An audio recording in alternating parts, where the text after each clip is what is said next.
ಕೀರ್ತನೆಗಳು 1ನೇ ಅಧ್ಯಾಯ 6ನೇ ವಚನ.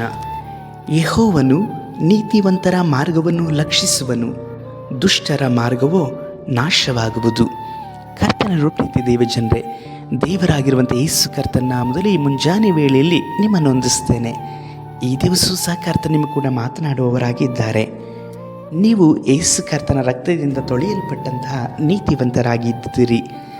ಆದದ್ದರಿಂದಲೇ ಈ ಲೋಕದಲ್ಲಿ ನಿಮಗೆ ಉಪದ್ರವಗಳು, ಪಾಡುಗಳು ಮಾತ್ರವಲ್ಲದೆ ಅನೇಕ ವಿಧವಾದಂಥ ನಿಂದನೆಗಳು ಉಂಟು. ಯೇಸು ಸ್ವಾಮಿ ಹೇಳಿದ್ದಾರೆ, ನಮ್ಮ ನಿಮಿತ್ತವಾಗಿ ನಿಮ್ಮನ್ನು ಜನಗಳು ನಿಂದಿಸುವರು, ನ್ಯಾಯ ವಿಚಾರಣೆಗೆ ತೆಗೆದುಕೊಂಡು ಹೋಗುವರು, ಸ್ವಂತ ಮನೆಯವರೇ ನಿಮಗೆ ಶತ್ರುಗಳಾಗಿ ಇರುತ್ತಾರೆ, ಆ ರೀತಿಯಲ್ಲಿ ಕಾಡಲ್ಪಡುತ್ತಾರೆ ಎಂಬುದಾಗಿ ಹೇಳಿದ್ದಾರೆ. ಈಗ ನಿಮಗಿರುವಂಥ ಈ ಹಿಂಸೆ ಹೋರಾಟಗಳು ಯೇಸು ಕರ್ತನ ನಿಮಿತ್ತವಾಗಿ, ಅಂದರೆ ಯೇಸು ಕರ್ತನ ಮಕ್ಕಳಾಗಿರೋದ್ರಿಂದ ನಿಮ್ಮ ಸಾಕ್ಷಿಗಾಗಿಯೂ ನಿಮ್ಮ ಪರಿಶೋಧನೆಗೋಸ್ಕರವಾಗಿ ಆಗಲ್ಪಟ್ಟಿದೆ. ನಿಮ್ಮನ್ನು ಬಾಧಿಸುವಂಥವರೆಲ್ಲರೂ ಸಹ ಅವರು ಕಾರ್ಯಗಳೆಲ್ಲವೂ ಸಹ ದೇವರಿಗೆ ಮರೆಯಾಗಿಲ್ಲ. ದೇವರು ಹೇಳ್ತಾ ಇದ್ದಾರೆ, ನೀತಿವಂತರ ಮಾರ್ಗಗಳನ್ನು ಕರ್ತನು ಲಕ್ಷಿಸ್ತಾರೆ ಎಂಬುದಾಗಿ ಹೇಳಿ. ನಿಮ್ಮ ಬಾಧೆ, ನಿಮ್ಮ ಕಣ್ಣೂರು, ನಿಮ್ಮ ನೀತಿಗಳೆಲ್ಲವೂ ಸಹ ದೇವರ ಮುಂದೆ ಅದು ಬಯಲಾಗಿ ಇದೆ. ಆದರೆ ದುಷ್ಟರ ಮಾರ್ಗಗಳನ್ನು ಕರ್ತನು ಖಂಡಿತವಾಗಿ ನಾಶಪಡಿಸ್ತಾರೆ.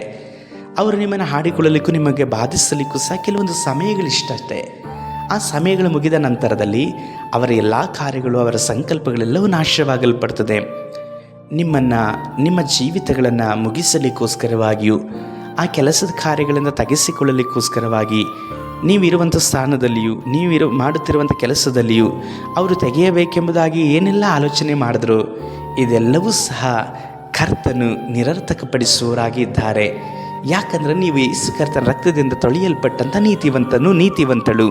ಕರ್ತನನ್ನು ದೃಷ್ಟಿಸಿರಿ. ದುಷ್ಟರ ಆಲೋಚನೆಗಳು, ಅವರು ನಿಮಗೆ ಬಗೆಯುತ್ತಿರುವಂಥ ಎಲ್ಲ ಕೇಡುಗಳು ನಿಜವಾಗಿಯೂ ಸಹ ಯಾವಾಗಲೂ ಸಹ ಶಾಶ್ವತವಾಗಿರುವಂಥದ್ದಲ್ಲ. ಯೇಸು ಕರ್ತನ ವಾಗ್ದಾನಗಳು, ಆತನ ಮಾತುಗಳೆಲ್ಲವೂ ಸಹ ಶಾಶ್ವತವಾದದ್ದು. ದೇವರ ಆಶೀರ್ವಾದವನ್ನು ಎದುರು ನೋಡ್ರಿ. ನಿಮಗೆ ಕೇಡು ಅಂಥವರೆಲ್ಲರನ್ನ ಕರ್ತನ ಕರೆಗಳಿಗೆ ಒಪ್ಪಿಸಿಕೊಡ್ರಿ. ಕರ್ತನ ನಿಮಗೆ ಮೇಲನ್ನು ಕೊಡುವವರಾಗಿದ್ದಾರೆ. ಪ್ರಾರ್ಥಿಸೋಣ. ಸರ್ವಶಕ್ತನಾದ ದೇವರೇ, ಈ ಸಹೋದರ ಸಹೋದರಿಯನ್ನು ಮುಟ್ಟಿರಿ ಅಪ್ಪ.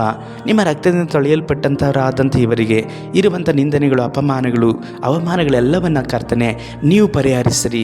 ಇವರಿಗೆ ಯಾರೆಲ್ಲರ ಕೇಡನ್ನು ಮಾಡ್ತಾ ಇದ್ದಾರೋ ಅವರ ಎಲ್ಲ ಕೇಡಿನ ಆಲೋಚನೆಗಳನ್ನು ನಿರರ್ಥಕಪಡಿಸಿ ನಡೆಸಿರಿ. ಯೇಸು ಕರ್ತನ ನಾಮದಲ್ಲಿ ತಂದೆಯೇ, ಆಮೇನ್.